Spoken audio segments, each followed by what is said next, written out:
చట్టానికి సాక్ష్యం కావాలి. రచన కృష్ణ చైతన్య గారు. ఒక పెద్ద మనిషి సాక్ష్యం లేకుండా చేసే పనులను ఒక డిటెక్టివ్ ఎలా కనుక్కుంటాడు అనేదే ఈ కథ. వ్రాయడం ఆపి బద్ధకంగా ఒళ్ళు విరుచుకున్నాడు ప్రకాశం. కాగితాల మీద వెయిట్ పెట్టి నిలబడ్డాడు. సుమతి లోపల నుంచి వచ్చింది కాఫీ గ్లాస్తో.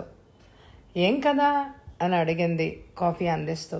చీడ పురుగులు, ప్రకాశం చెప్పాడు. అపరాధ పరిశోధనకేగా సుమతి అడిగింది. ప్రకాశం తలూపి, అవును, ఈ మధ్య వారం రోజులుగా నగరంలో చిన్నపిల్లలు మాయమైపోతున్నారు కదా, దాని ఆధారంగా ఒక నవల చెప్పాడతను. సుమతి అంత క్రితం పేపర్లో చదివింది చిన్నపిల్లలు మాయమవుతున్నారని. ఏదో ముఠా వాళ్లను చాకచక్యంగా అపహరిస్తోందని. కానీ ఎందుకో తెలియదు. అదే విషయం భర్తను అడిగింది. ప్రకాశం పెదిమ విరిచాడు. ఏమో చెప్పలేం, దేనికైనా కావచ్చు. కొందరు పిల్లల్ని విదేశాలకు బానిసలుగా అమ్మేస్తారు. ఆడపిల్లలనైతే వ్యభిచార గృహాలకు అమ్మేస్తారు. మగపిల్లలనైతే సంతానం లేక బాధపడే కోటీశ్వరులకు వాళ్ళ దాయాదుల నుంచి ఆస్తి రక్షించడానికి అమ్మేస్తారు. మరికొందరిని పెద్ద పెద్ద హోటల్స్లో నౌకర్లుగా అమ్మేస్తారు. కొందరిని వికలాంగుల్ని చేసి వీధుల్లో ముష్టెత్తిస్తారు. అంతదాకా ఎందుకు? వీళ్ళందరినీ కొంతకాలం రహస్యంగా పోషిస్తే వాళ్ళ కళ్ళు, గుండెలు, మూత్రపిండాలు వాళ్ళ వ్యాపారానికి బ్రహ్మాండమైన సాధనాలు చెప్పాడు. ఆ మాటలు వింటూనే సుమతి మొహం భయంతో పాలిపోయింది. అది గమనించిన ప్రకాశం చిన్నగా నవ్వి, అందుకే చెప్పాను, ఇలాంటి క్రైమ్ కథలు, క్రైమ్ విషయాలు నీకు వద్దని. అయినా వాటి ఊసెత్తకుండా నువ్వు ఉండలేవు అన్నాడు. భర్త వెక్కిరింపుకి మురిపెంగా మూతి 3 వంకర్లు తిప్పి గ్లాస్ అందుకొని లోపలికి వెళ్ళిపోయింది. ప్రకాశం సిగరెట్ వెలిగించి కుర్చీలో కూర్చున్నాడు మళ్ళీ కథ రాయడానికి. టైం ఎంత? లోపల నుంచి సుమతి గొంతు వినిపించింది. 11:30. టైం చూసి చెప్పాడు. 11:30? నాని ఇంకా స్కూల్ నుంచి రాలేదేమిటి? స్వగతంగానే పైకి అనేసింది. ప్రకాశం లేచి వెళ్ళి వీధిలోకి తొంగి చూశాడు. తీవ్రంగా ఎండ ఉంది. వీధి నిర్మానుష్యంగా ఉంది. స్కూల్ ఎన్ని గంటలకు వదిలేస్తారు? అక్కడి నుంచే అడిగాడు. 11 గంటలకి. సుమతి కూడా వాకిట్లోకి వస్తూ చెప్పింది. ఈ పాటికి రావాలి, పిల్లలతో ఎక్కడైనా ఆడుకుంటున్నాడేమో. తనే సంజాయిషి చెప్పుకున్నాడు ప్రకాశం. ఇంత ఎండలోనా? అది నిజమే. స్కూల్ కూడా పెద్ద దూరం కాదు. నేను వెళ్ళి చూసొస్తాను. చెప్పులు తొడుక్కొని లుంగి మీదనే వీధిలోకి నడిచాడు. ప్రకాశం స్కూల్ దగ్గరికి వెళ్ళి వెతికాడు. అప్పటికే స్కూల్ మూసేశారు. పిల్లలెవరూ కనిపించలేదు చుట్టుపక్కల. స్కూల్ నుంచి ఇల్లు పెద్ద దూరం కూడా లేదు. పక్క వీధిలో ఇల్లు. దారి పొడుగున పరీక్షగా చూసుకుంటూ ఇంటికేసి నడిచారు. ఇల్లు దగ్గర అవుతుండగా ఏదో ఆశ, నాని ఇంటికి వచ్చాడేమోనని. వాకిట్లోనే ఎదురుపడింది సుమతి. సుమతి మొహం చూడగానే అర్థమైపోయింది నాని రాలేదని. స్కూల్ దగ్గర లేడు. ఎవరైనా స్నేహితుల ఇంట్లో ఉన్నాడేమో, చూస్తాను అంటూ మళ్ళీ వెనక్కి తిరిగి ఆగి, నాని స్కూల్కి వెళ్ళేటప్పుడు ఎవరితో కలిసి వెళ్ళాడు అని అడిగాడు. ఒక్కడే వెళ్ళాడు, అలవాటేగా, దిగులుగానే చెప్పింది సుమతి. ప్రకాశం ముందు కదిలాడు. నాని స్నేహితులు 4-5 తెలుసు. వాళ్ళందరి ఇళ్లకు వెళ్ళి అడిగాడు. అక్కడెక్కడా లేడు. స్కూల్ వదిలే వరకు ఉన్నాడని, వదిలేక తమతో రాలేదని 2 పిల్లలు చెప్పారు. మొత్తానికి స్కూల్ వదిలేక నాని ఎవ్వరికీ కనిపించలేదు. మధ్యాహ్నం 3 గంటలు కావస్తోంది. ప్రకాశం స్కూల్ దగ్గరికి వెళ్ళాడు. నాని ఎక్కడికి వెళ్ళింది అక్కడే తెలియాలి అని అనుకున్నాడు. మళ్ళీ స్కూల్ టైం కావడం వల్ల ఒక్కొక్కరే పిల్లలు వస్తున్నారు. వాళ్ళెవ్వరూ తెలియదు ప్రకాశానికి. అంతలోనే ఒక ముసలావిడ జీళ్లు తెచ్చుకొని కూర్చుంది అమ్ముకోవడానికి. ఆమెను చూడగానే మెరుపులాంటి ఆలోచన వచ్చింది ప్రకాశానికి. చకచక ఆమె దగ్గరికి నడిచాడు. అవ్వా, ఉదయం స్కూల్ వదిలే వరకు నువ్వు ఇక్కడే ఉన్నావా? ఆతృతగా అడిగాడు. అవును నాయనా, ఏ అని అడిగింది. స్కూల్ వదిలాక ఎవరైనా 6 ఏళ్ల అబ్బాయి ఇక్కడ తారట్లాడ్డా నువ్వు చూసావా అని అడిగాడు. ఆమె తల అడ్డంగా ఊపింది లేదు అన్నట్టు. బాగా గుర్తు తెచ్చుకో అవ్వా, ఉదయం నుంచి మా అబ్బాయి కనిపించడం లేదు. ఎర్ర చొక్కా, తెల్ల నిక్కరు వేసుకున్నాడు. పసుపు రంగు సంచి ఉంటుంది చేతిలో వర్ణించాడు. ఆమె 1 నిమిషం ఆలోచించి, సరిగ్గా గుర్తులేదు నాయనా, ఎర్ర చొక్కా అనుకుంటాను. స్కూల్ వదలగానే ఆ అబ్బాయి అదుగో ఎదురుగా ఉన్న చెట్టు కింద ఒక అమ్మాయి చెరుకు ముక్కలు అమ్ముతుంటే ఆమెతో మాట్లాడుతూ కనిపించాడు. ఆ తర్వాత పిల్లలంతా వెళ్ళిపోయాక నేను వెళ్ళిపోతూ చూశాను. వాళ్ళిద్దరూ వీధి గుండా పోవడం. తెలిసిన వాళ్ళేమో అని అనుకున్నాను అంది నెమ్మదిగా. ఎవరమ్మా? ఎలా ఉంటుంది? నీకు తెలుసా? ఆతృతగా అడిగాడు ప్రకాశం. లేదు నాయనా, ఆమెను ఈరోజే చూడ్డం. ఈ మధ్య పేపర్లో చదివిన దాన్ని బట్టి జరిగిందేమిటో నాకు అర్థమైంది. కంగారుతో, భయంతో ప్రకాశం గుండె వేగం హెచ్చింది. చకచక ఆ వీధిలోకి నడిచాడు. ఆ వీధిలో గుండా వెళ్తే బస్టాండ్ వస్తుంది. దారి పొడుగునా పరీక్షగా చూసుకుంటూ చకచక బస్టాండ్ దగ్గరికి వెళ్ళాడు. బస్టాండ్ పెద్ద రద్దీగా లేదు. 4-5 బస్సులున్నాయి బస్టాండ్లో. స్టాండ్ లోపల చుట్టుపక్కల చూశాడు. నాని జాడ కనిపించలేదు. ఆలోచిస్తూ ఉంటే నాని కూడా మిగతా వాళ్ళలాగా అపహరించబడ్డాడని అనుమానం కలిగింది. నానిని తీసుకెళ్ళిన ఆ స్త్రీ ఎవరు? ఆ ముఠా మనిషేనా? నానిని తీసుకుని ఇక్కడ దాకా వచ్చిందా, లేక మధ్యలో ఎక్కడైనా ఇంట్లోకి వెళ్ళిందా? ఎలా తెలుసుకోవడం? ఒకవేళ ఇక్కడికి వస్తే ఏ బస్సులో వెళ్ళింది? చటుక్కున ఒక ఆలోచన వచ్చింది. చకచక ఎంక్వైరీ కౌంటర్ దగ్గరికి వెళ్ళి మధ్యాహ్నం 11-12 మధ్య ఏ ఊరి బస్సులు బయలుదేరాయో వివరాలు రాసుకున్నాడు. ఆ మధ్య సమయంలో 6 బస్సులు బయలుదేరాయి. అందులో 2 సూపర్ ఎక్స్ప్రెస్లు, 4 ఆర్డినరీ బస్సులు. సూపర్ ఎక్స్ప్రెస్లు 2 లాంగ్ రూట్ బస్సులు. సీట్లన్నీ రిజర్వ్ అయిపోయి ఉంటాయి. వాటిల్లో స్టాపింగ్ అనుమతించరని ఎంక్వైరీలో చెప్పారు. ఇకపోతే 4 ఆర్డినరీ బస్సులు. అందులో 2 మద్రాస్ వైపు వెళ్ళేవి, 2 కడప వైపు వెళ్ళేవి. ఆ 4 బస్సులు సాయంత్రంలోగా ఎన్ ట్రిప్కు ఎక్కడకు రావాలి. ప్రకాశం చాలాసేపు ఆలోచించాక ఎదురుగా ఉన్న మెడికల్ స్టోర్స్లోకి వెళ్ళి పక్కింటికి ఫోన్ చేసి సుమతిని పిలిపించి నాని ఇంటికి వచ్చాడేమో కనుక్కొని తను ఆలస్యంగా వస్తానని కంగారు పడొద్దని చెప్పి అక్కడి నుంచి నేరుగా పోలీస్ స్టేషన్కి వెళ్ళి రిపోర్ట్ ఇచ్చి తన అనుమానాలు వివరించి చుట్టుపక్కల పోలీస్ స్టేషన్లకు ఈ విషయం చెప్పి మళ్ళీ బస్టాండ్కి వచ్చాడు. సాయంత్రం 4 గంటలు కావస్తోంది. అప్పటికి 10 నిమిషాల తేడాలో తనకు కావలసిన బస్సుల్లో 2 బస్సులు వచ్చాయి. ఆ రెండిట్లో కండక్టర్లను అడిగాడు. వాళ్ళు ఏమీ చెప్పలేకపోయారు. మరో పావుగంట తర్వాత ఇంకో బస్సు వచ్చింది. ఆ బస్సు కండక్టర్ని అడిగాడు ప్రకాశం. అతను ఓ నిమిషం ఆలోచించి, అవును, మీరు చెప్తుంటే నాకు జ్ఞాపకం వచ్చింది. నిజానికి గుర్తుండేవాళ్ళు కాదు, కానీ పిల్లాడికి టికెట్ దగ్గర పేచీ వచ్చింది, అందువల్ల గుర్తుంచుకున్నాను. వాళ్ళు ఆత్మకూరులో దిగిపోయారు చెప్పాడతను. ప్రకాశం మనసు ఆనందంతో ఉద్వేగంతో ఎగుసిపడింది. మళ్ళీ బస్సు ఎన్ని గంటలకు బయలుదేరుతుంది? ఆతృతగా అడిగాడు. ఇంకో అరగంటలో. అర్ధగంట 6 యుగాలుగా గడిచింది ప్రకాశానికి. బస్సు బయలుదేరింది. 1:30 గంట తర్వాత ఆత్మకూరులో ఆగింది బస్సు. బస్సు దిగి పిచ్చివాళ్లాగా ఊరంతా గాలించాడు ప్రకాశం. నాని ఎక్కడా కనిపించలేదు. దాదాపు 8 గంటలు ప్రాంతంలో పోలీస్ స్టేషన్కి వెళ్ళి వివరాలు చెప్పాడు. ఇన్స్పెక్టర్ అంతా విని, మాకు 2 గంటల క్రితమే ఆ ఇన్ఫర్మేషన్ వచ్చింది, వెంటనే మా మనుషుల్ని ఊర్లోకి పంపాం, అలాంటి వాళ్ళెవరూ తారసపడలేదు అని ఒక నిమిషం ఆగి, నాదో అనుమానం, మనల్ని తప్పుదారి పట్టించడానికి ఇక్కడ దిగి ఇంకేదైనా బస్సు వస్తే అందులో వెళ్ళిపోయారేమో అన్నాడు. ప్రకాశానికి కూడా ఆలోచన సమంజసమయానే అనిపించింది. చేసేదేమీ లేక మరోసారి రిజర్వ్ చేసుకుని తిరుగు ప్రయాణం అయ్యాడు. ఆ రాత్రి భార్యాభర్తలు ఇద్దరూ భోజనం చేయలేదు, నిద్రపోలేదు. సుమతిని పలకరిస్తేనే ఏడ్చేలాగా ఉంది. అందుకే ప్రకాశం మాట్లాడించలేదు.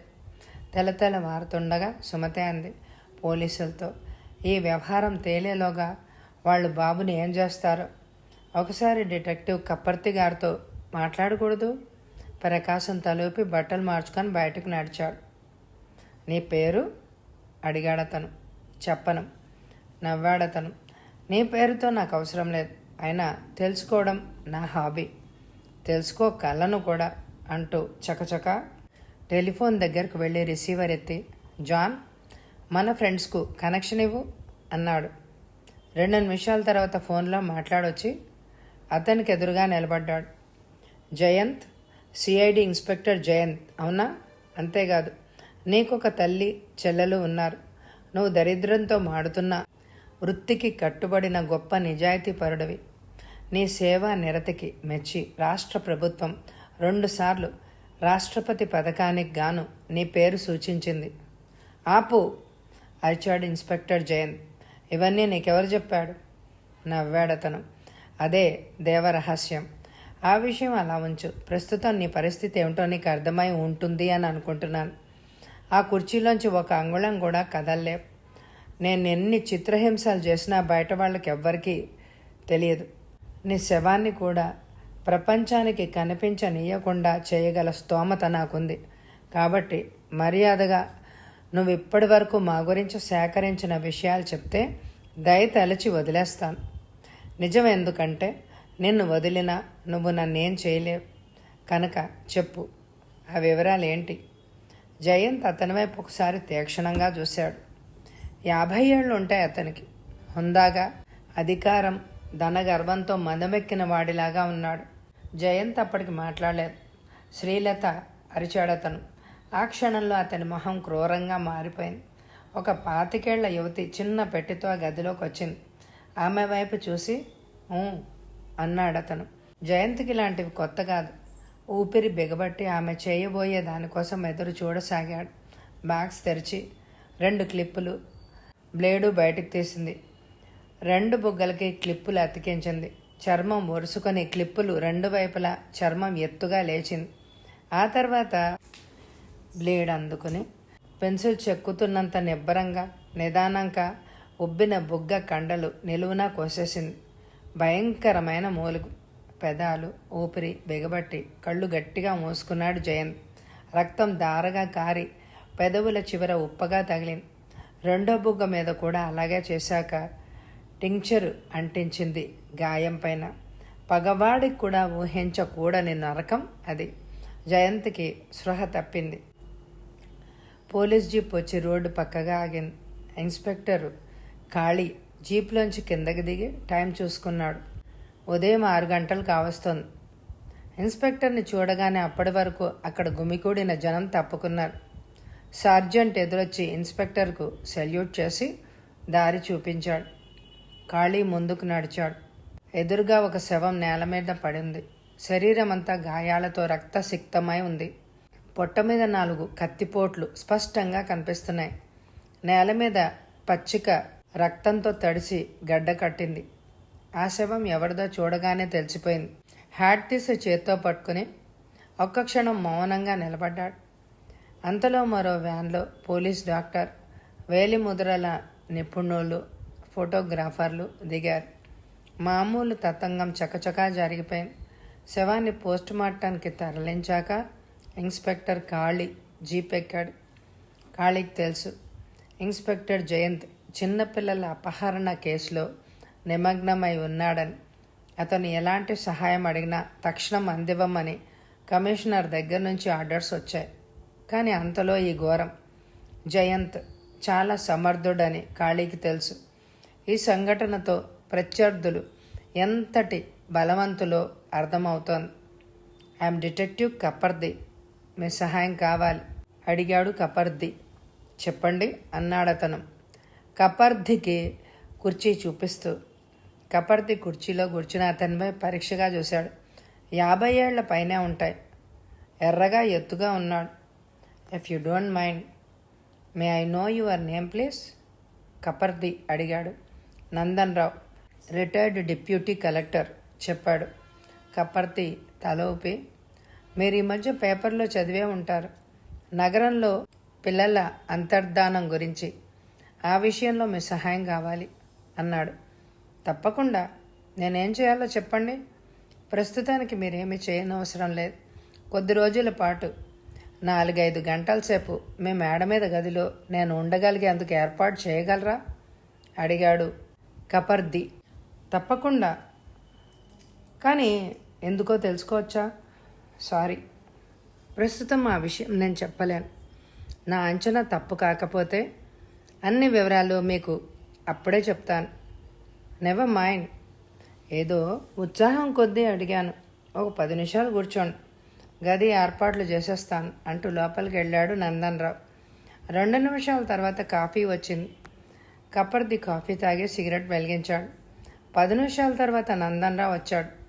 ప్లీజ్ కమ్ అన్నాడు మేడ మీదకు దారి తీస్తూ. కపర్తి అనుసరించాడు.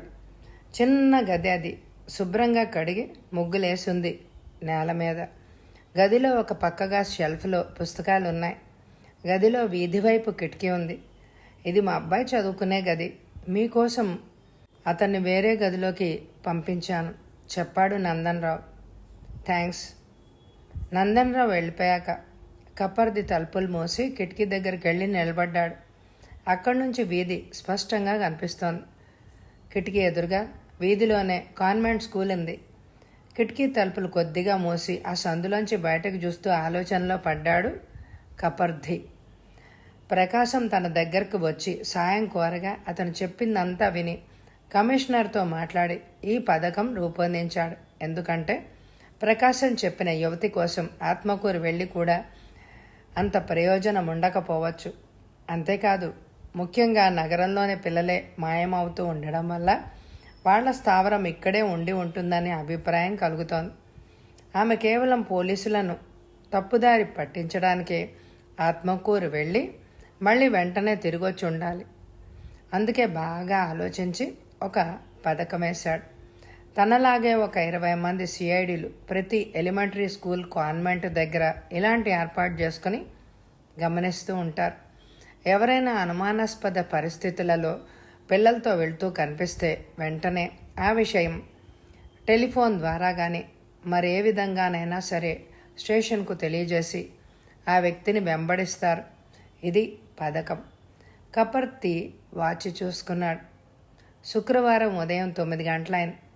సిగరెట్ తాగుతూ ఓపిగ్గా నిలబడ్డాడు. 1-2 గంటలు స్కూల్ వదిలారు. పిల్లలు ఒక్కొక్కరుగా జట్లుగా ఇళ్లకు వెళ్తున్నారు. అనుమానించదగ్గ రీతిలో అక్కడెవరూ కనిపించలేదు. పావుగంట తర్వాత అంతా వెళ్ళిపోయాక కపర్ది గదిలోంచి బయటకు వచ్చాడు. నందన్రావు హాల్లో కూర్చొని పేపర్ చదువుతున్నాడు. నందన్రావుకు థ్యాంక్స్ చెప్పి మళ్ళీ 2 గంటలకు వస్తానని చెప్పి సెలవు తీసుకొని బయటకు వచ్చాడు కపర్ది. అతను స్టేషన్కి వచ్చేసరికి 11:30 అయింది. ఖాళీ ఒక్కడే కుర్చీలో కూర్చొని ఫైల్ తిరగేస్తున్నాడు. జయంత్ పోస్ట్ మార్టం రిపోర్ట్ వచ్చిందా? కపర్తి అడిగాడు. ఖాళీ తల ఊపి రిపోర్ట్ అందించాడు. శవ పరీక్షకు 4-5 గంటలకు ముందు హంతకుడి మరణం సంభవించి ఉండవచ్చునని, కడుపులో పదునైన కత్తితో పొడిచిన గాయాలు ఉండడం వల్ల, అతడు బలిష్ఠుడైన రక్తం ఎక్కువగా పోవడం వల్ల గాయాలు తగిలిన కొద్ది నిమిషాల్లోనే ప్రాణాలు పోయి ఉండొచ్చని, మరణానికి ముందు అతడు చిత్రహింసలకు గురైనట్లుగా ఉంది రిపోర్ట్లో. కపర్ది రిపోర్ట్ తిరిగి ఇచ్చేస్తూ మీ స్క్వాడ్ అంతా వచ్చారా అని అడిగాడు. ఒక్క రవికాంత్ తప్ప మిగతా అందరూ రిపోర్ట్ ఇచ్చి వెళ్ళారు. విశేషాలు ఏమీ లేవు చెప్పాడు ఖాళీ. కపర్ది టైం చూసుకున్నాడు. 11:40. ఒక్క క్షణం ఆలోచనలో కపర్తి బ్రూకుటి ముడిపడింది. రవికాంత్ ఎందుకు రాలేదు? అతను మన ఇన్స్ట్రక్షన్ ప్రకారం 11:15 లోపల రిపోర్ట్ ఇవ్వాలి కదా. అనుమానాస్పద పరిస్థితిలో టెలిఫోన్ చేయాలి. ఈ 2 చేయలేదు. ఎందుకు అతను? ఒక్క క్షణం ఆగి అతడి స్పాట్ ఎక్కడ అడిగాడు. ఖాళీ టేబుల్ సొరుగులోంచి కాగితం తీసి చదివి గాంధీ స్టాచ్యూ ఇక్కడికి దగ్గరే 5 నిమిషాలు నడక అన్నాడు. కపర్ది లేచి నిలబడ్డాడు. మనోసారి వెంటనే అక్కడికి వెళ్ళాలి. మీరు ఏదైనా అనుమానిస్తున్నారా? ఖాళీ లేచి నిలబడుతూ అడిగాడు. అవును, నేను వాళ్ళందరికీ స్ట్రిక్ట్ ఇన్స్పెక్షన్స్ ఇచ్చాను. రవికాంత్ అనుభవం లేనివాడు కాదు. ఏదో జరిగే ఉండాలి. అందుకే అతను రిపోర్ట్ ఇవ్వలేకపోయాడు. చకచకా బయటకు నడుస్తూ చెప్పాడు కపర్ది. ఇద్దరు జీపులో గాంధీ స్టాచ్యూ దగ్గరకు వచ్చాడు. అక్కడ ఒక మున్సిపల్ ఎలిమెంటరీ స్కూల్ ఉంది. రవికాంత్ తన పరిశోధనకు ఏ ఇంట్లోకి వెళ్ళింది వాళ్ళకి తెలియదు. అది వాళ్ళ అనుకూలతను బట్టి ఏర్పాటు చేసుకోవాలి అనే నిర్ణయం. కానీ ఒక చిన్న గుర్తుంది. కపర్ది సెంటర్లో నిలబడి చుట్టూ చూశాడు. చుట్టూ ఎత్తైన బిల్డింగ్లు. స్కూల్ గేట్ నుంచి 2 వైపులా దగ్గరలో ఎత్తైన బిల్డింగులు ఉన్నాయి. 3వ వైపు రహదారి. అటువైపు అవకాశం లేదు. కపర్ది ఒక్కో ఇల్లు పరీక్షగా చూస్తూ నడవసాగాడు. కాళీ మౌనంగా అనుసరించసాగాడు. కపర్తి ఒక ఇంటి ముందు ఆగి సింహద్వారం గోడను పరీక్షగా చూసి, ఇదే మనకు కావలసిన ఇల్లు. రవికాంత్ ఇందులోకే వెళ్ళాడు అన్నాడు లోపలికి దారి తీస్తూ. ఎవరు కావాలి?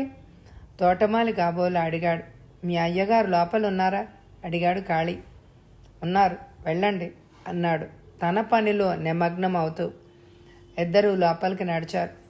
విశాలమైన హాల్, 2 వైపుల నుంచి మేడ మీదకు మెట్లు, కలర్ పెయింటింగ్స్తో, ఖరీదైన ఫర్నిచర్తో అధునాతనంగా అందంగా ఉంది. హాల్లో మెట్ల దగ్గర ఒక వ్యక్తి సోఫాలో కూర్చుని ఏదో పుస్తకం చదువుతున్నాడు. ఎవరు కావాలి? అడిగాడు అతను. ఇద్దరిని చూడగానే కపర్ది విష్ చేసి, మీతో కొంచెం మాట్లాడాలి అన్నాడు. రండి, కూర్చోండి ఆహ్వానించాడు. ఇద్దరూ అతనికి ఎదురుగా కుర్చీలో కూర్చున్నారు. నా పేరు కపర్ది, ఈయన ఇన్స్పెక్టర్ కాళీ. పరిచయాలు చేసుకుని, మీ పేరు అని అడిగాడు. భయంకర్ చెప్పాడు అతను. వెల్ మిస్టర్ భయంకర్, ఈరోజు ఉదయం 8-9 మధ్య ఎవరైనా వచ్చి మీ ఇంట్లో ఆశ్రయం అడిగారా? అడిగాడు కపర్ది. సారీ, మీరు చెప్పేది నాకు అర్థం కావడం లేదు. ఎవరో వచ్చి నా ఇంట్లో ఆశ్రయం అడగడం ఏంటి? ఉదయం నుంచి ఇక్కడికి అసలు ఎవ్వరు రాలేదు చెప్పాడు భయంకర్ గంభీరంగా. కపర్తి మొహం బిగుసుకుంది. ఓకే, మీకు ఎటువంటి అభ్యంతరం లేకపోతే మీ మేడ మీద గది ఓసారి పరిశీలించవచ్చా అన్నాడు మర్యాదగా. నాన్సెన్స్, ఏమిటి మీరు అనేది? నా ఇల్లు సెర్చ్ చేస్తారా? ఎందుకు? వారెంట్ ఉందా? ఆవేశంగా అరిచి 1 నిమిషం తర్వాత, ఇలాంటి అర్థం లేని ప్రశ్నలతో నా టైం వేస్ట్ చేయకండి, ప్లీజ్ గెట్ అవుట్ సౌమ్యంగానే అన్నాడు.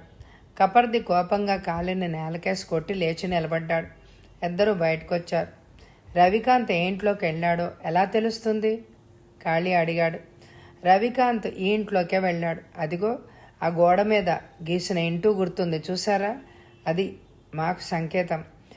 ఇలాంటి పరిస్థితి ఏదైనా సంభవిస్తే ఎవరు ఏ ఇంట్లోకి వెళ్ళింది తెలుసుకోవడానికి వీలుగా ఇలాంటి గుర్తు ఒకటి ఉండాలని రవికాంత్ ప్రతిపాదించాడు. రవికాంత్ నిస్సందేహంగా ఈ ఇంట్లోకే వెళ్ళాడు. భయంకర్ అబద్ధం చెప్తున్నాడు అన్నాడు కపర్ది. మరి ఎలా తెలుసుకోవడం? ఇల్లు వెతకాలంటే సెర్చ్ వారెంట్ కావాలి. మెజిస్ట్రేట్కు ఏ కారణం చెప్తాం? అదీగాక చాలా టైం పడుతుందేమో అన్నాడు కాళీ అనుమానంగా.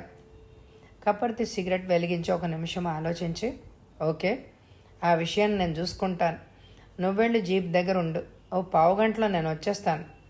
కాళీకి అర్థమైంది. మాట్లాడకుండా వెళ్ళి జీప్ దగ్గర నిలబడ్డాడు. కపర్తి సిగరెట్ విసిరేసి లోపలికి నడిచాడు. మీరా మళ్ళీ ఎందుకు వచ్చారు? కోపంగానే అడిగాడు భయంకర్. కపర్ది నవ్వి, ఎప్పటికైనా నిజం చెప్తారా అన్నాడు. భయంకర్ కోపంగా లేచి నిలబడి ఏదో అరవబోయాడు. నోట మాట రాలేదు. ఎదురుగా కపర్తి చేతిలో రివాల్వర్ మెరుస్తోంది. ఏంటిది? కోపంగా అడిగాడు. Search warrant. మాట వినకపోతే ఇదే డెత్ వారెంట్ అవుతుంది. వెకిలి వేషాలు వేయకుండా చెప్పినట్లు చేయి. ఇంకా ఇంట్లో ఎవరెవరు ఉన్నారు? అందరిని పిలువు. ఇంకెవరూ లేరు, నేను ఒక్కడనే. భార్య పిల్లలు ఊరెళ్ళారు నెమ్మదిగా అన్నాడు. కపర్తి తలుపు మూసి, గుడ్, మేడ మీదకు పద ఆజ్ఞాపించాడు. భయంకర్ మౌనంగా మేడ మీద గదిలోకి దారితీశాడు. గదిలో దుమ్ము పేరుకొని ఉంది. గది కిటికీ దగ్గర బూట్ ముద్రలున్నాయి. కపర్ది పరీక్షగా చూశాడు. అక్కడ ఇంకా 2-3 జతల అడుగులు గజిబిజిగా ఉన్నాయి. ఇప్పుడు చెప్పు, రవికాంత్ అనే వ్యక్తిని ఇంటికొచ్చి ఈ గదిలో ఉంటానని అడిగాడు. ఇక్కడ కొంతసేపు ఉన్నాడు కూడా. అతడు ఎక్కడికి వెళ్ళాడు చెప్పు, గద్దించాడు కపర్ది. నిజం నాకేం తెలియదు. అతడికి తెలుసు, చేత్తో చూపించాడు. కపర్తి వెనక్కు తిరిగి చూసి మరుక్షణం అదిరిపడి తలదిప్పాడు. అతడు టెర్రస్ పైన పరిగెడుతున్నాడు. భయంకర్ ఆగు, లేదా కాల్ చేస్తాను అరిచాడతను. భయంకర్ ఆగలేదు. వేగంగా పరిగెత్తి టెర్రస్ మీదకి ఎక్కి కిందకు దూకేశాడు. మరుక్షణం బ్రహ్మాండమైన ఆర్తనాదం. కపర్తి పరిగెత్తుకొచ్చి కిందకు చూశాడు. రక్తపు మడుగులో వెల్లికిలా నడి రోడ్డులో పడుంది శవం. ఇన్స్పెక్టర్ కాళీ శవం దగ్గరకు పరిగెత్తాడు. కపర్తి చకచకా కిందకి దిగి వచ్చాడు. ఏమైంది? ఎందుకు ఇతను కింద పడ్డాడు? రవికాంత్ దొరికాడా? ఆత్రుతగా అడిగాడు కాళీ. కపర్తి పెదవులు విరిచి రవికాంత్ ఇంట్లో నుంచే అంతర్ధానమయ్యాడు. ఆ విషయం అడుగుతుంటే నిజం చెప్పడానికి భయపడి ఇలా ప్రాణాలు తీసేసుకున్నాడు. నిట్టూర్చాడు. కాళీ శవం వైపు ఒకసారి చూసి టెలిఫోన్ బూత్ వైపు నడిచాడు. అతను గదిలో అసహనంగా పచారులు చేస్తున్నాడు. అతని మొహంలో విసుగు, కోపం కొట్టొచ్చినట్టు కనిపిస్తున్నాయి. డామిట్, ఆ కపర్తి గాడి వల్ల మన భయంకర చనిపోయాడు. వాణ్ణిక ప్రాణాలతో ఉంచకూడదు అంటూ వెనక్కి తిరిగి, లత జాగ్రత్త, కపర్ది కంట పడ్డావా నిన్ను పరలోకానికే పంపిస్తాడు. నేను జానీ డేవిడ్లను పంపిస్తాను. వాళ్ళు కపర్దిని ఏదో చేసేలోగా నువ్వు కాస్త జాగ్రత్తగా ఉండు హెచ్చరించాడు. శ్రీలత తల ఊపి బయటకు వచ్చింది. కార్ డ్రైవర్ డోర్ తెరిచి పట్టుకున్నాడు. శ్రీలత కూర్చుని అలంకార్కి పోని అంది. కారు కదిలింది. 10 నిమిషాల తర్వాత కారు అలంకార్ దగ్గరకు కొద్ది దూరంలో వీధి మలుపుతో చీకట్లో ఆగింది. ఆమె కిందకి దిగి చకచకా థియేటర్లోకి నడిచింది. 7 గంటలకు అవస్థాను. పౌరాణిక సినిమా, అందులోనూ పెద్దది కావడం వల్ల మొదటి ఆట అప్పుడే మొదలుపెట్టారు. శ్రీలత ఒక పక్కగా నిలబడి అందరినీ గమనిస్తోంది. టికెట్లు అయిపోతున్నాయి. కొందరు వెనక్కు తిరిగిపోతున్నారు. 10 ఏళ్ల కుర్రాడు వెనక్కి తిరిగిపోతూ కనిపించాడు. బాబు పిలిచింది నెమ్మదిగా. ఆ కుర్రాడు దగ్గరకు వచ్చాడు. నాకు టికెట్ తెచ్చి పెడతావా అని అడిగింది డబ్బులు తీస్తూ. లేవు, అన్నీ అయిపోయాయి చెప్పాడా కుర్రాడు. శ్రీలత నెట్టూర్చి పక్క హాల్లో ఏ సినిమా అని అడిగింది. దొంగలకు దొంగ. నీకు టిక్కెట్టు దొరకలేదుగా, అక్కడికే వెళ్తున్నావా? తలూపాడా కుర్రాడు. అయితేరా, నేను ఆ సినిమాకే వెళ్తున్నాను. నా కారులో వెళ్దాం, ఇప్పటికే టైం అయిపోయింది గబగబా నడుస్తూ అంది. కారులో వెళ్దామనేసరికి ఆ కుర్రాడికి సరదా వేసింది. ఆనందంగా ఆమెను అనుసరించాడు. అంతలో వినిపించింది శ్రీలత అని. ఆమె ఉలిక్కిపడి వెనక్కు తిరిగింది. అది ఆమె ఊహించలేదు. కొద్ది దూరంలో ఒక యువతి వస్తూ కనిపించింది. ఆ సమయంలో ఎవరో తెలిసిన వాళ్ళు కనిపించడం ఆమెకు భయం కలిగించింది. మాట్లాడకుండా చకచక కారు దగ్గరికి నడిచింది. ఆ యువతి కారు దగ్గరికి పరిగెత్తుకుంటూ వచ్చింది. అప్పటికే ఆ కుర్రాడితో కారులో కూర్చుంది.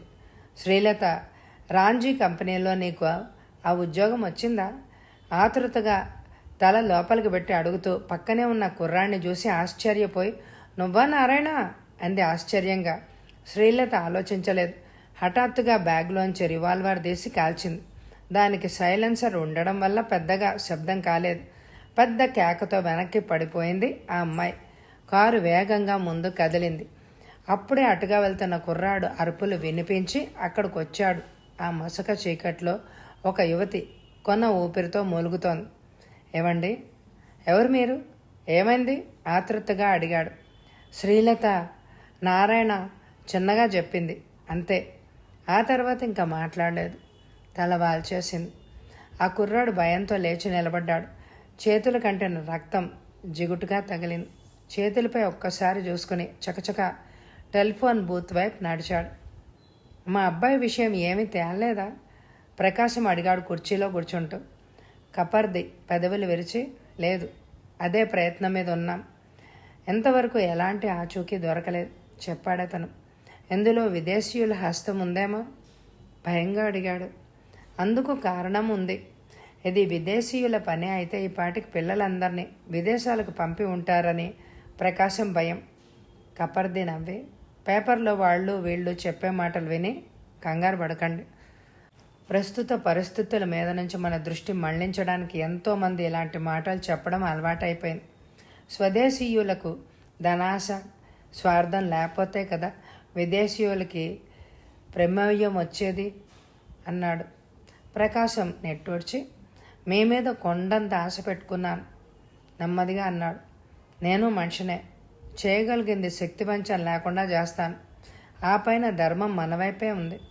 ధర్మానికి న్యాయానికి ఎప్పుడు అపజయం కలగదు ధైర్యంగా చెప్పాడు కపర్ది. ప్రకాశం ఏదో మాట్లాడబోయాడు. టెలిఫోన్ మోగింది. కపర్ది రిసీవర్ అందుకని 2 నిమిషాల పాటు అవతల వైపు నుంచి మాటల్ని విని రిసీవర్ పెట్టేసి లేచి నిలబడ్డాడు. ఏదైనా విశేషం తెలిసిందా? ఆతృతగా అడిగాడు ప్రకాశం. లేదు, శవం మాత్రం దొరికింది. అయినా నిరుత్సాహపడకూడదు. ఒక్కోసారి శవాలు కూడా దారి చూపిస్తూ ఉంటాయి. బయటకు నడుస్తూ అన్నాడు. ప్రకాశం కప్పర్తి దగ్గర సెలవు తీసుకుని వెళ్ళిపోయాడు. పావుగంట తర్వాత అలంకార్ థియేటర్ దగ్గర కారాపి కిందకి దిగాడు కపర్ది. ఇన్స్పెక్టర్ కాళీ ఎదురొచ్చి, మా కార్యక్రమాలన్నీ పూర్తయ్యాయి, మీకోసమే ఎదురు చూస్తున్నాం చెప్పాడు. కపర్ది కారు దిగి శవం దగ్గరకు నడిచాడు. సెర్చ్ లైట్ కాంతిలో భయంకరంగా ఉందా శవం. ఛాతీ మీద గాయాలతో కారిన రక్తం కింద గడ్డగట్టింది. ఎవరేమా అడిగాడు. ఇన్స్పెక్టర్ పెదవి విరిచి, తెలియదు. ఎంతవరకు ఎవరు శవాన్ని గుర్తుపట్టలేదు. ఈ రాత్రికి లాభం లేదు, ఉదయం పేపర్లో ప్రకటన వేయించాలి అని ఒక కుర్రాడి వైపు చూపిస్తూ, ఇతడి పేరు రమేష్, ఇతనే మాకు ఇన్ఫర్మేషన్ ఇచ్చింది చెప్పాడు.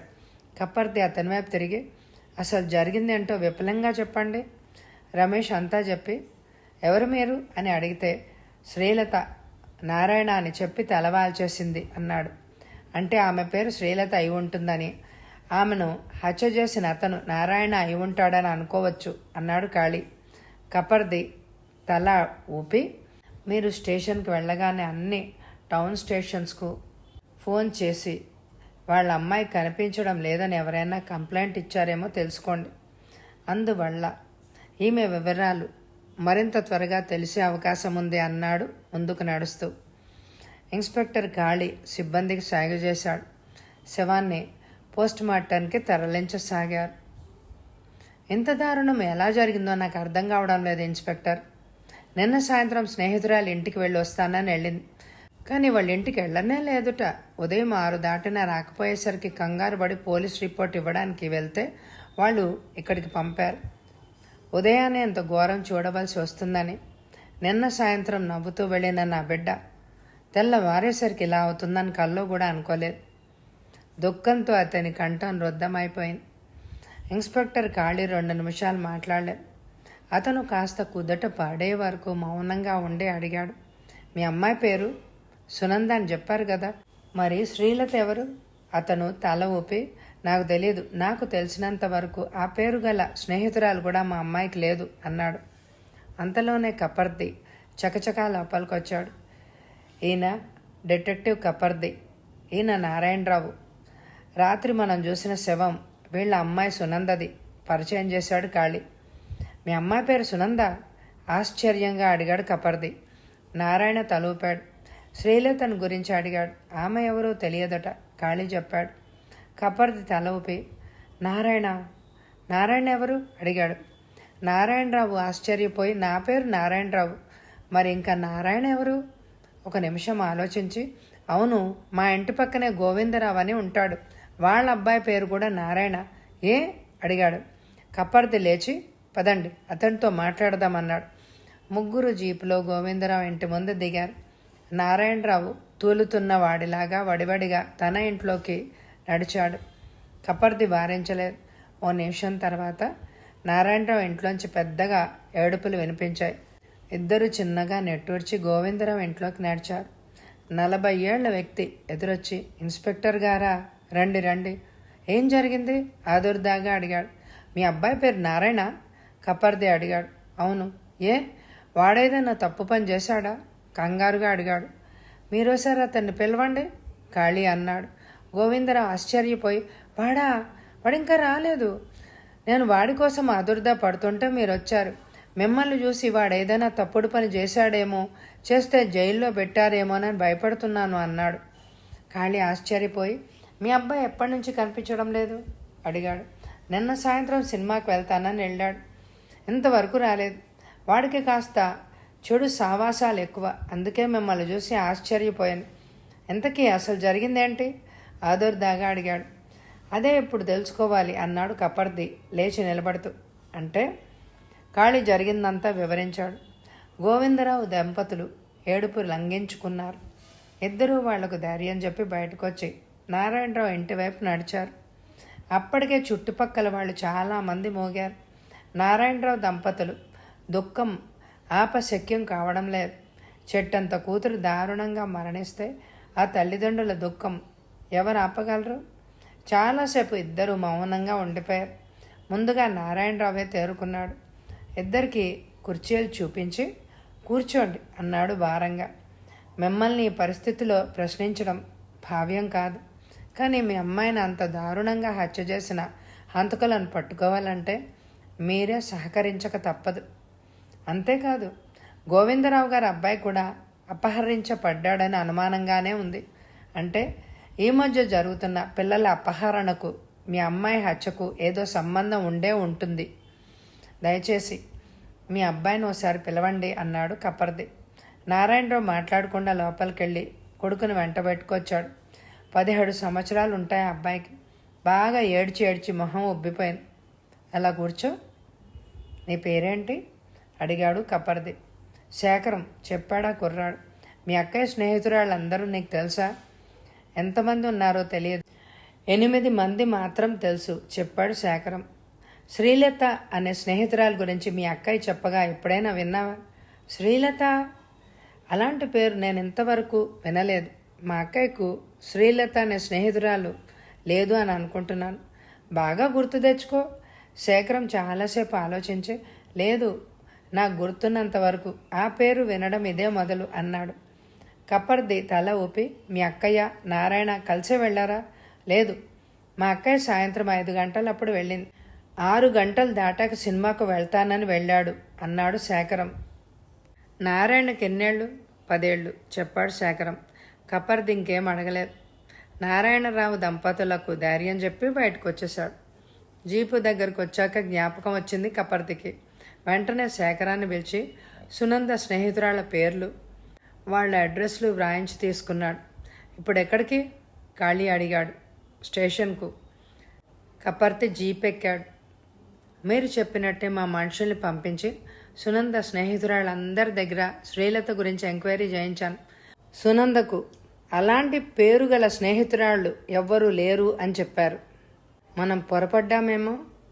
కపర్తి తలూపి, సునందకు శ్రీలత స్నేహితురాలు కాకపోవచ్చు, కాస్త ముఖ పరిచయం ఉన్న మనిషి కావచ్చు, లేదా శ్రీలత కూడా నారాయణలాగా అపహరించబడ్డ అమ్మాయి కావచ్చు అన్నాడు. కానీ నిన్నటి నుంచి అలాంటి రిపోర్ట్ మాకేమీ అందలేదు. సాలోచనగా అన్నాడు ఇన్స్పెక్టర్. సునంద ఏదైనా ఉద్యోగం చేస్తోందేమో హఠాత్తుగా అడిగాడు కపర్తి. ఎందుకు? ఉద్యోగరీత్యా శ్రీలత సునందకు పరిచయం అయి ఉండొచ్చు కదా. ఆ విషయం ముందు తెలుసుకో.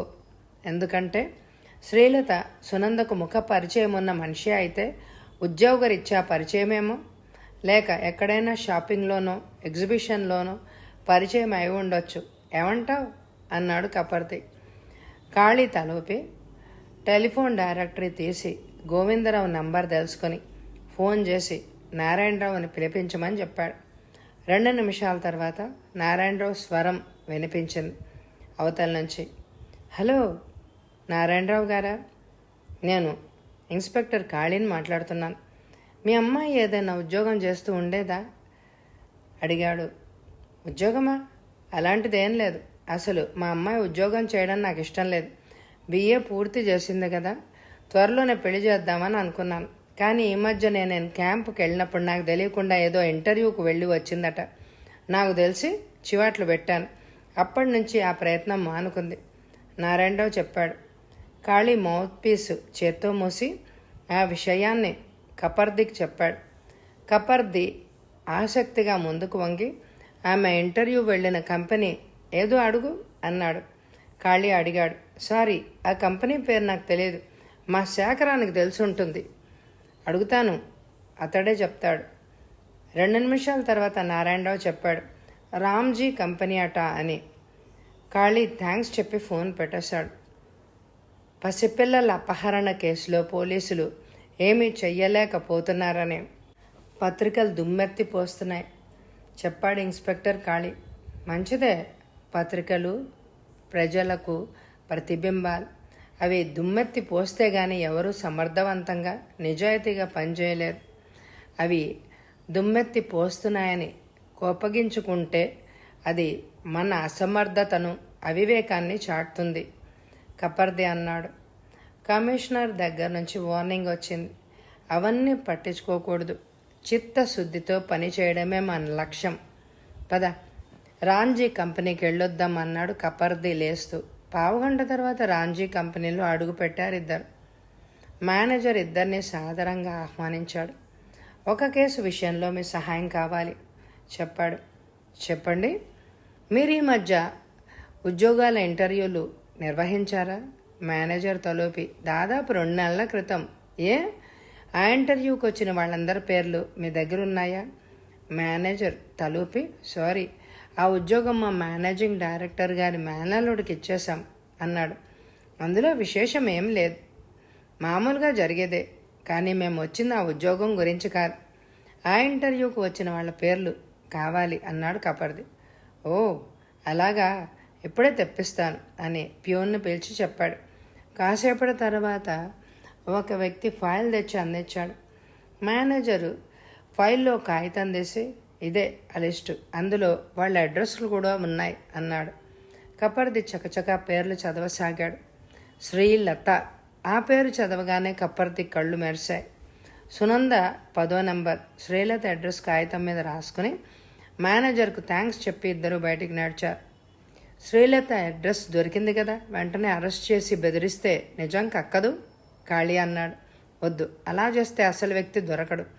అదిగాక శ్రీలత అసలు ఆ ముఠాలో మనిషో కాదో తెలియదు. ఒకవేళ ఆ ముఠాలో వ్యక్తి అయినా బెదిరిస్తే నిజం చెప్పదు, భయంకర్లాగే ఆత్మహత్య చేసుకుంటుంది. అది వాళ్లకు మొట్టమొదటిగా ఇచ్చే తర్ఫీద్. శ్రీలతను జాగ్రత్తగా కనిపెట్టి అసలు స్థావరం తెలుసుకోవాలి. పద వెళ్దాం. శ్రీలత ఇంటికి కొద్ది దూరంలో వీధి మలుపు దగ్గర ఒక ఆటో ఆగి ఉంది. కాకి డ్రెస్లో ఉన్న కపర్ది అందులో కూర్చుని సిగరెట్ తాగుతూ శ్రీలత ఇంటివైపే చూస్తున్నాడు. ఓ మాదిరి పెంకుటిల్, చుట్టూ ప్రహరీ, కొయ్య గేట్. గంట, 2 గంటలు. నెమ్మదిగా చీకటి పడుతోంది. శ్రీలత ఇంట్లో ఉందో లేదో తెలియదు. మరీ చొరవ తీసుకుని ఇంట్లో ఉందో లేదో తెలుసుకునే అంత రిస్కు తీసుకోదలుచుకోలేదు. తన సాహసానికి, ఓపికకు ఇది పరీక్ష. శ్రీలత ఇంట్లో లైట్లు వెలిగాయి. ఎవరో ఉన్నారు.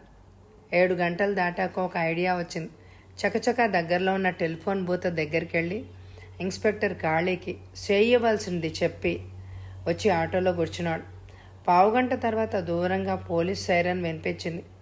వెనక పెట్రోల్ వ్యాన్లో హెచ్చరికలు చేస్తున్నారు. పురజనులకు హెచ్చరిక. కొద్ది రోజులుగా నగరంలో పసిపిల్లలను అపహరించే ముఠా గురించి పోలీసులు కొంత సమాచారం తెలుసుకోగలిగారు. డిటెక్టివ్ కపర్తి రేపు సాయంత్రంలోగా ఆ ముఠాను పట్టి ఇవ్వగలనని పోలీసులకు హామీ ఇచ్చాడు. కాబట్టి ప్రజలంతా రేపు సాయంత్రం వరకు జాగ్రత్తగా ఉండాలని, పసిపిల్లల్ని ఒంటరిగా ఎక్కడికి పంపవద్దని పోలీసుల హెచ్చరిక. వ్యాన్ దాటి వెళ్ళిపోయింది. కపర్ది నరాలు టెన్షన్తో బిగుసుకున్నాయి. 5, 10, 15 నిమిషాలు. శ్రీలత ఇంటి వరండాలో లైట్లు ఆరిపోయాయి. కపర్ది సిగరెట్టు విసిరేశాడు. 25 ఏళ్ల యువతి బయటకొచ్చి వీధి గేటు మూసి చకచకా ముందుకు నడవసాగింది. ఆమె శ్రీలత అయి ఉంటుంది అని అనుకున్నాడు. ఆటో శబ్దం వినిపించినంత దూరం పోనిచ్చి నెమ్మదిగా ఆటో స్టార్ట్ చేశాడు. శ్రీలత బస్సులోనో టాక్సీలోనో వెళ్తే, అందుకే ఏదైనా వాహనం అవసరమని కాళీకి చెప్పి ఒక ఆటో తెప్పించుకున్నాడు. శ్రీలత బస్టాప్లో నిలబడి బస్సు రాగానే ఎక్కింది. కపర్ది ఆటోను బస్సు వెనకే పోనీ బస్సు ఆగాడు. 2-3 చోట్ల బస్సు ఆగి కదిలింది. కపర్ది కళ్ళు చిట్లించుకొని మరీ చూశాడు, ఎక్కడైనా శ్రీలత దిగుతుందేమో అని. మున్సిపల్ స్టేడియం దగ్గర బస్సు ఆగింది. శ్రీలత బస్సు దిగి ఓ 2 నిమిషాలు అక్కడే నిలబడి చకచకా ఎదురుగా ఉన్న వీధిలోకి నడిచింది. కపర్ది ఆశ్చర్యపోయాడు. ఆ వీధి గుండా వెళ్తే కాస్త ముందుగా ఇదే రోడ్లోకి కలుస్తుంది. ఆటో అక్కడే వదిలి చకచకా ముందుకు నడిచి ఆ వీధి కలిసే చోట కొద్ది దూరంలో ఆగాడు. కపర్ది ఊహ తప్పలేదు. శ్రీలత రోడ్డు మీదకు వచ్చింది. ఇప్పుడు మామూలుగా నడుస్తోంది.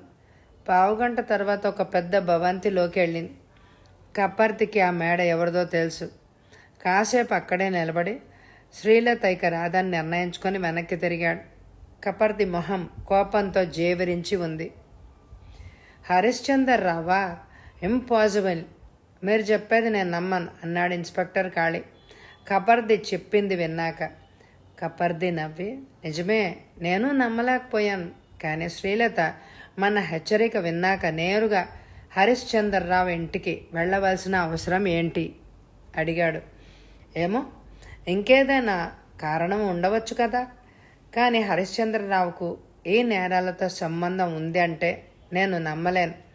కోటీశ్వరుడు, పెద్ద బిజినెస్ మ్యాగ్నెట్ అయి ఉండి ప్రభుత్వంలో గొప్ప పలుకుబడి కలిగిన వ్యక్తి ఇంత నీచానికి దిగజారుతాడు అని, ఎంత ఘోరం చేస్తాడని నేను ఊహించలేకపోతున్నాను కాళీ అన్నాడు. చూద్దాం, అతని మీద నేరం ఇంకా నిర్ధారణ కాలేదుగా, ముందు ఆ విషయం తెలుసుకోవాలి అన్నాడు కపర్ది లేస్తూ. అప్పటికి రాత్రి 10 గంటలు దాటింది. నేరుగా ఇంటి బయటికి వెళ్ళి భోంచేసి అద్దం ముందు కూర్చొని చకచకా రూపం మార్చుకున్నాడు. పావుగంట తర్వాత లేచి రివాల్వర్ పాకెట్లో ఉంచుకొని బయటకొచ్చి కారెక్కాడు. హరిశ్చంద్రరావు ఇంటికి కొద్ది దూరంలో కారాపి దిగి ముందుకు నడిచాడు. మేడ మీద గదిలో లైట్లు వెలుగుతున్నాయి. కింద వరండాలో దీపం వెలుగుతోంది. మిగతా గదులు చీకటిగా ఉన్నాయి. ఇంటి వెనక వైపుకు వెళ్ళి ఎవరు చూడడం లేదని నిశ్చయించుకున్నాక అతి కష్టం మీద ప్రహరీ దాటి లోపలికొచ్చాడు. ఇంటి చుట్టూ విశాలమైన ఖాళీ స్థలం. ఇంటి ముందు పూల మొక్కలు ఉన్నాయి. వెనక వైపు అవుట్ హౌస్ కట్టింది. అవుట్ హౌస్లో దీపం వెలుగుతోంది. కపర్ది కిటికీ దగ్గరికి వెళ్ళి తొంగి చూశాడు. లోపల ఎవరు లేరు. తలుపు వేసింది.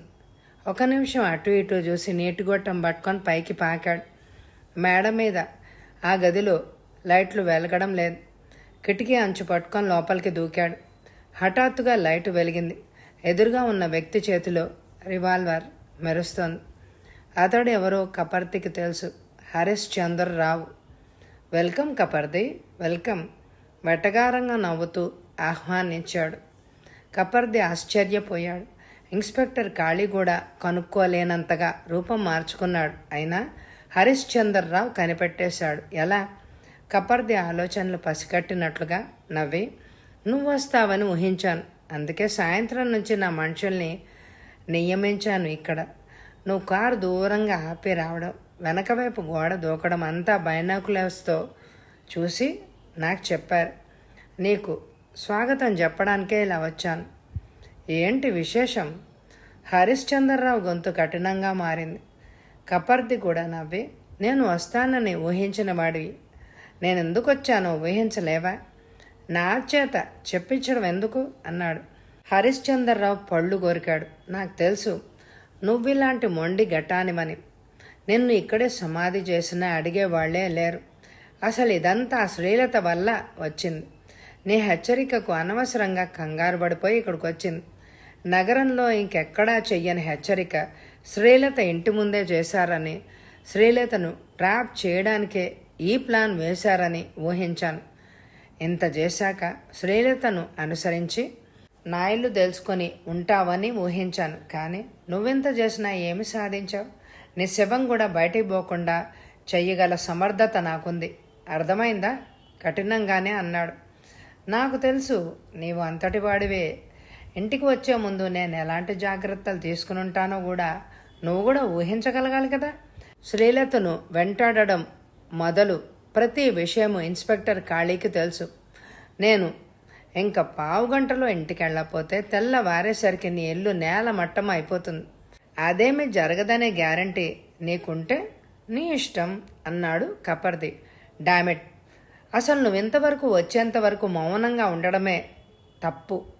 పిచ్చి పిచ్చి వేషాలు వేయకుండా ఇలా రా ఆజ్ఞాపించాడు. కపర్ది మౌనంగా ముందుకు నడిచాడు. రివాల్వర్ గురిపెట్టి ఉంచి కపర్ది జేబులు వెతికాడు. గుడ్, టేప్ రికార్డర్ లాంటిది ఏదీ లేదు అని నవ్వి, నీకు నాకు ఇది ఛాలెంజ్. నీ శక్తి సామర్థ్యాలు ఉంటే నన్ను అరెస్టు చేయించే ప్రయత్నం నిరభ్యంతరంగా చేసుకో, వెళ్ళు అన్నాడు హరిశ్చంద్రరావు. డిటెక్టివ్ కపర్ది చేసేదేమీ లేక మౌనంగా బయటికి నడిచాడు.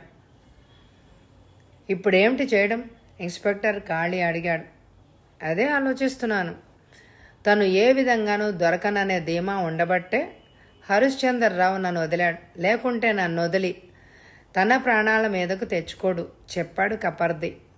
అయితే అతని నేరాన్ని ఏ విధంగానూ నిరూపించలేమా? చాలా కష్టం అనుకుంటున్నాను. అది అతని ధైర్యం. న్యాయానికి చట్టం రక్షణ కావాలి, చట్టానికి సాక్ష్యం కావాలి. ఆ సాక్ష్యం ఉంటే అన్యాయం కూడా చట్టపరంగా న్యాయం అయిపోతుంది, లేకుంటే న్యాయం నిలబడలేదు. కాబట్టి మనకిప్పుడు గట్టి సాక్ష్యం అవసరం చెప్పాడు కపర్ది. పోనీ హరిశ్చంద్రరావు ఫోన్ కాల్స్ ట్రేస్ చేస్తే? చెప్పలేం. మనం ఇలాంటి పద్ధతులు అవలంబిస్తామని ఊహించలేనంతటి తెలివి తక్కువవాడు కాదు అని అనుకుంటున్నాను. ఈ కార్యక్రమాలన్నీ నిర్వహించడానికి అతని తరఫున ఇంకెవరో ఉండాలి. వాళ్ళు ఎవరో తెలుసుకోవాలి. ఎందుకైనా మంచిది. 2 మనుషుల్ని హరిశ్చంద్రరావు ఇంటి దగ్గర ఉంచి ప్రతి గంటకు రిపోర్ట్ ఇవ్వాలని చెప్పు. ఫోన్ కాల్స్ కూడా ట్రేస్ చేసే విషయం నేను చూసుకుంటాను. ఏదైనా విషయం తెలియగానే నాకు టెలిఫోన్ చేసి చెప్పు. ఖాళీకి సూచనలు ఇచ్చి అక్కడి నుంచి టెలిఫోన్ ఎక్స్చేంజ్కి వెళ్ళి హరిశ్చంద్రరావు ఫోన్ కాల్స్ ట్రేస్ చేసి వినడానికి ఒక మనిషిని నియమించి వచ్చాడు కపర్ది. సాయంత్రం దాకా ఎక్కడి నుంచి ఫోన్ కాల్స్ రాలేదు. కపర్దికి ఆతృతగా ఉంది. అసలు హరిశ్చంద్రరావుకు అంత ధీమా ఎక్కడిది? ఆ పిల్లలందరినీ ఇక్కడి నుంచి పంపేశాడా? అందుకే అంత ధైర్యంగా ఉన్నాడా? అసలు ఎలా పంపుతాడు? పోలీసులు నగరం నలుమూలలా గట్టి కాపలా కాస్తున్నారు. మరి ఎలా పంపాడు? 5 గంటలకు బయలుదేరి స్టేషన్కి వెళ్ళాడు ఇన్స్పెక్టర్ కాళీ. హరిశ్చంద్రరావు ఇంటి దగ్గర ఉన్న మనుషులు పంపిన రిపోర్ట్లు అందించాడు. కపర్ది ఆతృతగా చదివాడు. ఎవరెవరో మంత్రులు, వ్యాపారవేత్తలు వచ్చారని, ఇంకా ఏవేవో వ్రాశారు. ఆ రిపోర్ట్లను బట్టి అనుమానించదగింది ఏమీ కనిపించలేదు. వాటిని తిరిగిచ్చేసి టెలిఫోన్ ఎక్స్చేంజ్కి వెళ్ళాడు. అప్పటి వరకు హరిశ్చంద్రరావు చేసిన కాల్స్, హరిశ్చంద్రరావుకు వచ్చిన కాల్స్ వివరాలు విని రిపోర్ట్ అందించాడు కపర్తి నియమించిన మనిషి. రిపోర్ట్ అంతా చదివాడు. అనుమానించదగింది ఏమీ కనిపించలేదు. ఏవో షేర్ల గురించి, స్టాకుల గురించి సంభాషణ. కాగితం మడిచి జేబులో పెట్టుకుని అతన్ని మరోసారి జాగ్రత్తగా ఉండమని హెచ్చరించి ఇంటికొచ్చాడు. కపర్దికి చాలా చిరాగ్గా ఉంది. నేరస్తుడు ఎవరో తెలుసు, కానీ నిరూపించడం ఎలా? అందులోనూ గొప్ప పలుకుబడి ఉన్న వ్యక్తి. గట్టి సాక్ష్యం లేకపోతే అతడి నేర నిరూపణకు ఒక కమిషన్ వేసి 1 సంవత్సరం తర్వాత ఆ కేసు కొట్టేయచ్చు. ప్రస్తుత పరిస్థితులను బట్టి చూస్తే ఎవరి మీదైనా కమిషన్ వేస్తారు అంటే అది నేరం మాఫీ చేయడానికని అర్థమవుతుంది. అందుకే గట్టిగా సాక్ష్యం కావాలి. అలాగే ఆలోచిస్తూ కూర్చున్నాడు. టెలిఫోన్ కాల్స్ రిపోర్ట్లు మరోసారి చదివాడు. ఏమీ విశేషం లేదు. కాగితం టేబుల్ మీద పెడుతూ ఉలిక్కి పడ్డాడు. రిపోర్ట్ తీసుకొని మళ్ళీ చదివాడు. అతడి దృష్టి ఒక చోట నిలబడిపోయింది. టైం 4:10. Harishchandra Rao call to 1214. విషయం, గోడౌన్ చుట్టుపక్కల ఎలుకలు ఎక్కువగా ఉంటే స్టాక్ అంతా ఏ 14:15కు బుక్ చేయండి. 1కి 2 సార్లు చదివాడు. ఏదో అనుమానం వేసింది. ఎలకలు గోడౌన్లో కాకుండా చుట్టుపక్కల ఉంటే బుక్ చెయ్యమనడం ఏంటి? ఏ 1415 లారీ నంబరా, కార్ నంబరా? చటుక్కున రిసీవర్ ఎత్తి ఖాళీకి ఫోన్ చేసి AAA1415 నంబర్ కలిగిన వాహనం ఎవరిదో వెంటనే తెలుసుకోమని చెప్పాడు. అర్ధగంట తర్వాత ఖాళీ దగ్గర నుంచి ఫోన్ వచ్చింది.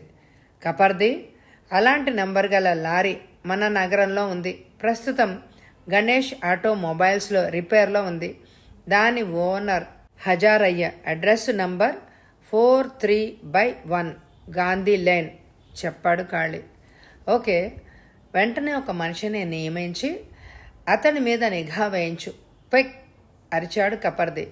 15 గంట తర్వాత ఖాళీ మళ్ళీ టెలిఫోన్ చేసి చెప్పాడు. హజారయ్య ప్రస్తుతం బెంగళూరులో ఉంటున్నాడు. అక్కడికి వెళ్ళి 1 వారం రోజులైంది. ఇల్లు తాళం వేసి ఉంది అని నిరాశగా నెట్టూడ్చాడు కపర్ది. ఫోన్ పెట్టేసి ఆలోచనలో పడ్డాడు. ఏ 1415 ఆ నంబర్ వైపే చూస్తూ ఆలోచిస్తున్నాడు. 5 నిమిషాల తర్వాత ఉన్నట్టుండి అరిచాడు, హుర్రే అని. ఏదైనా విశేషమా? హడావుడిగా లోపలికొస్తున్న కపర్తి వైపు చూస్తూ అడిగాడు ఇన్స్పెక్టర్ కాళీ. అవును, పెద్ద విశేషమే. ఆ రహస్యం ఇప్పుడే తెలుసుకోగలిగాను. నా ఊహ సరైందే అని నా నమ్మకం. మామూలుగా చాలామంది కోడ్లో మాట్లాడుకున్నా రాసుకున్న అంకెల్లో విషయం తెలియపరుస్తారు. అంటే ఆ అంకెల్ని ఆల్ఫాబెటికల్ ఆర్డర్లో ఉంచుకుంటే అసలు విషయం తెలుస్తుందన్నమాట. మరికొంతమంది అక్షరాల్లో విషయం చెప్తే దాన్ని అంకెల్లోకి మాట్లాడుకుంటారు. మనకు దొరికిన ఏ ఏ ఏ 14, 15 రెండు రకాలుగా ఉపయోగించాలి. అక్షరాలను అంకెల్లోకి, అంకెల్ని అక్షరాల్లోకి మార్చుకుంటే 111 నెంబర్ అని వస్తుంది. అంటే 111 లేదు అనా, లేక నెంబర్ 111 అనా అని ఆలోచిస్తే నెంబర్ 111 సరైంది అని అనిపిస్తుంది. ఎందుకంటే మొదటి పదానికి అర్థం లేదు. స్టాకును 111 లేదు మార్చడం ఏంటి? దీన్ని బట్టి ఆలోచిస్తే స్టాకును నంబర్ 111కు బుక్ చేయమని అర్థం. బుక్ చేయమంటే మార్చడం అని కూడా అనుకోవచ్చు. అయితే ఈ నెంబర్ 111 ఏంటి? ఏదైనా హోటల్లో రూమా? ఏంటి నెంబరా? ఏది? అదే తెలుసుకోవాలి. వెంటనే నగరంలో నంబర్ 111 అన్న ఇళ్లన్నీ సోదా చెయ్యాలి. హోటల్స్లో కూడా చెక్ చేయాలి. అందుకు కావాల్సిన ఆర్డర్స్ తక్షణం కావాలి చెప్పాడు కపర్ది. గంట తర్వాత ఇద్దరు బయలుదేరారు. అంతకుముందే స్పెషల్ స్క్వాడ్ను 8 విభాగాలుగా చేసి నగరం 4 మూలలా పంపారు. ఇద్దరూ కలిసి అన్ని హోటల్స్లో 111 రూములన్నీ వెతికారు. ప్రయోజనం కనిపించలేదు. తెల్ల వారుతుండగా స్టేషన్కి తిరిగొచ్చారు. అప్పటికే కొన్ని స్క్వాడ్లు పంపిన రిపోర్ట్లున్నాయి. విశేషం ఏమీ లేదు. నంబర్ 111 అనేది గది ఎక్కడుంటుంది? ఎవరైనా పనిగట్టుకుని ఒక 200 గదులు వరుసగా కట్టించుకుంటే తప్ప. ఇన్స్పెక్టర్ అన్నాడు. కపర్ది కళ్ళు మెరిశాయి. ఎవరైనా అంత పొడుగ్గా కట్టించుకుంటే నంబర్ 111 రూమ్ ఉంటుంది. ఎవరు కట్టిస్తారు? Idea. Food corporation godowns, warehouse godowns ఉంటాయి తప్ప అంత పొడుగ్గా. పద వెళ్దాం. మాట్లాడుతూనే లేచాడు. FCI గోడౌన్స్ వెతికారు. ఏమీ లేదు. వేర్ హౌసింగ్ కార్పొరేషన్ గోడౌన్స్ దగ్గర కూడా వెళ్ళారు. ఆ గోడౌన్స్ ఇంకా నిర్మాణంలోనే ఉన్నాయి. సింహద్వారం దగ్గర బోర్డు ఉంది. గోడౌన్స్ కాంట్రాక్ట్ స్వప్న ఏజెన్సీస్, ప్రొప్రైటర్ హరిశ్చంద్రరావు. కపర్ది దూసుకొని లోపలికి వెళ్ళాడు. ఎవరిది? అరుస్తూ 2 వ్యక్తులు వచ్చారు. ఖాళీ రివాల్వర్తో బెదిరించి ఇద్దరిని కట్టిపడేశాడు. కపర్ది రూమ్ నెంబర్ 111 ముందు ఆగాడు. రోలింగ్ షట్టర్ వేసింది. ఎక్కడో 10 అడుగుల ఎత్తున వెంటిలేటర్ ఉంది. రివాల్వర్తో తాళం పేల్చి షట్టర్ ఎత్తి లోపలికెళ్ళాడు. దాదాపు 30 మంది మగపిల్లలు, ఆడపిల్లలు చేతులు కాళ్ళు కట్టేసి పడి ఉన్నారు. అందరి నోళ్లకు అరవకుండా టేపులు అంటించి ఉంది. అందరూ కింద పరిచిన టార్పాలిన్ మీద పడున్నారు. గదిలో మూలగా గాయాలతో అరవలేక గింజుకుంటున్నాడు రవికాంత్. 10 నిమిషాల్లో అందరూ అక్కడి నుంచి బయటపడ్డారు. గోడౌన్ దగ్గర బంధించిన వాళ్ళ దగ్గర నుంచి స్టేట్మెంట్ తీసుకొని వాళ్ళని కాపలాలో పెట్టాడు ఇన్స్పెక్టర్ కాళీ.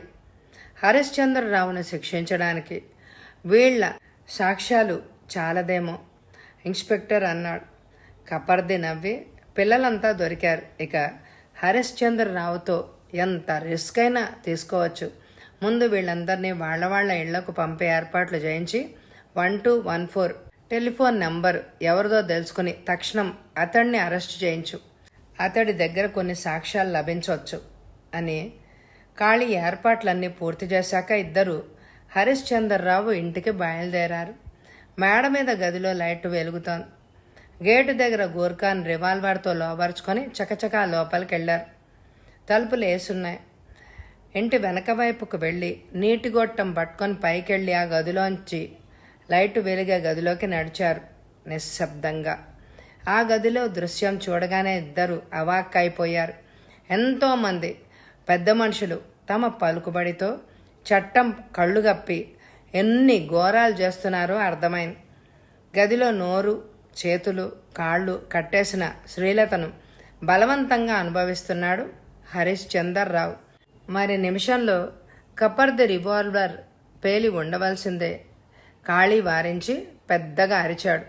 హరిశ్చందర్రావు అద్దరిపడ్డాడు. అతడు తేరుకునేసరికి అతడి చేతులకు సంకెళ్ళు పడ్డాయి. పిల్లలందరినీ కిడ్నాప్ చేసిన మొత్తం సాక్ష్యాధారాలన్నీ సేకరించి పిల్లల్ని సేఫ్గా ఎవరిళ్లకు వాళ్ళని పంపించి అతడికి శిక్ష పడేలాగా చెయ్యగలిగాడు కపర్ది. కథ సమాప్తం. ఈ కథ మీ అందరికీ నచ్చితే తప్పకుండా లైక్ చేయండి. ఈ కథ గురించిన మీ అభిప్రాయాన్ని కామెంట్ ద్వారా తెలియజేయండి. ఎండ్ స్క్రీన్లోనూ ఇదివరకు చదివిన ప్లేలిస్టులు, అలాగే కామెంట్ బాక్స్లో దీనికి సంబంధించిన ప్లేలిస్టులు ఉంటే తప్పకుండా వినండి. Thank you very much my dear friends.